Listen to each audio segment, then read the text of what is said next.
Alors, à quel moment est-ce que nous devons consulter nos chakras? Est-ce que c'est quand nous avons des problèmes? Est-ce que c'est quand nous sommes malades?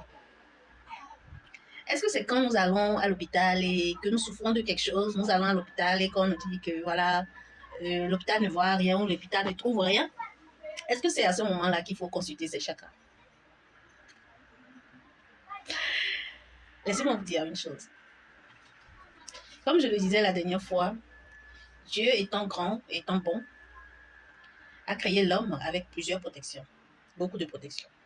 Alors, avant même que tu ne tombes malade, il faut savoir que il y a eu beaucoup de fissures dans tes protections. Moi, je me rappelle, au début de ma spiritualité, on disait qu'avant que quelque chose ne t'atteigne, avant que quelque chose ne t'atteigne, ceux qui t'envoient la chose en question, que ce soit une maladie, un envoûtement et autres, ils viennent à la porte de ton corps, bien, on peut dire de ton corps ou à la porte de ta spiritualité. Ils viennent à la porte de ton monde, on peut dire ça aussi comme ça. D'abord, ils rencontrent les personnes que tu protèges. S'ils réussissent à les dépasser, parce que ce ne sont pas les personnes que tu protèges physiquement qu'ils rencontrent, non. Les anges qui les protègent aussi, ils les rencontrent. S'ils arrivent à les dépasser, ils rencontrent les animaux, les anges qui protègent les animaux que tu protèges ou que tu as chez toi. S'ils arrivent à les dépasser aussi, ils arrivent vers tes anges maintenant. Et qu'est-ce qu'ils disent à tous ceux-là avant de les dépasser? Ils disent, ce qu'on veut te donner, soit c'est pour un karma que tu dois purger, alors c'est normal que ça doit venir vers toi, soit c'est quelque chose que tu as eu à faire et tu dois recevoir le retour à travers cela. Ou soit c'est le Père Céleste lui-même qui veut te donner cela. Ou bien c'est un membre de ta famille qui se donne le droit, parce qu'il est membre de ta famille, tu lui appartiens, et il se donne le droit de vouloir te faire cela. Voilà. Donc, avant que cela ne t'atteigne, ça passe par tous ces gens-là. Donc, si c'est venu jusqu'à toi, il faut savoir qu'il y a eu une porte ouverte. Mais aussi, avant que ça n'intègre ton corps, il faut savoir que c'est passé par beaucoup de choses. Alors, consulter tes chakras signifie que tu sois malade ou pas, de voir s'il y a déjà des mots qui sont installés sur tes protections. Parce qu'il y a le chakra et il y a des fils de protection également juste après les chakras. Et tout ce que vous avez, on l'a sur ces fils-là. Dès qu'on nettoie ces fils, on vous a sauvé la vie.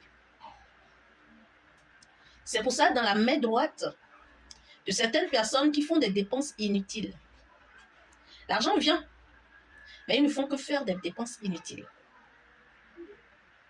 Ou bien, l'argent ne vient pas du tout. Qu'est-ce que j'ai constaté? Quand tu vois sur la file de protection de quelqu'un qui ne sait pas ce qu'il fait avec l'argent, vous allez voir que c'est souvent plein de trous. Il y a plein de trous dessus. Beaucoup de trous dessus qu'il faut réparer. Mais quelqu'un, l'argent ne vient pas. Il souffre avant de trouver l'argent. Vous allez voir qu'il n'a pas assez d'énergie dans les deux mains. Et d'autres personnes, vous allez voir qu'il a plus d'énergie dans sa main gauche que dans sa main droite. Il faut régulariser tout cela. Vous voyez? Alors c'est très bien qu'au moins une fois par mois, j'ai dit, je sais pourquoi je dis une fois par mois, vous allez vers une personne qui maîtrise ce travail-là et consulte vos chakras. Consulte le chakra du troisième œil pour voir pourquoi est-ce que parfois tu oublies tes rêves. Pourquoi est-ce que parfois tu ne raisonnes pas? Pourquoi est-ce que parfois tu es trop stressé? Pourquoi est-ce que parfois tu fais des cauchemars, tu fais des rêves bizarres? On consulte cela.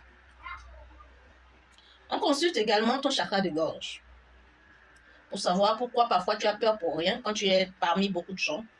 Pourquoi parfois quand tu veux faire quelque chose, tu as des peurs bizarres. Nous voyons que le chakra de gorge, notre chakra de gorge est proche du cœur, alors il réagit sans son. Pourquoi est-ce que parfois tu bégayes pour rien? Dès que tu es en colère, pourquoi est-ce que parfois tu es en colère? Comme ça? Pourquoi est-ce que parfois la parole ne sort pas? Est-ce que ton chakra de gorge est en forme? Bientôt, je vais vous dire pourquoi à chaque mois il faut le faire. Vérifiez ton cœur. Nous vivons tellement de choses dans ce monde. Aujourd'hui, c'est TikTok. Nous regardons des choses parfois qui sont tristes, qui nous touchent, et d'autres fois qui nous révoltent même.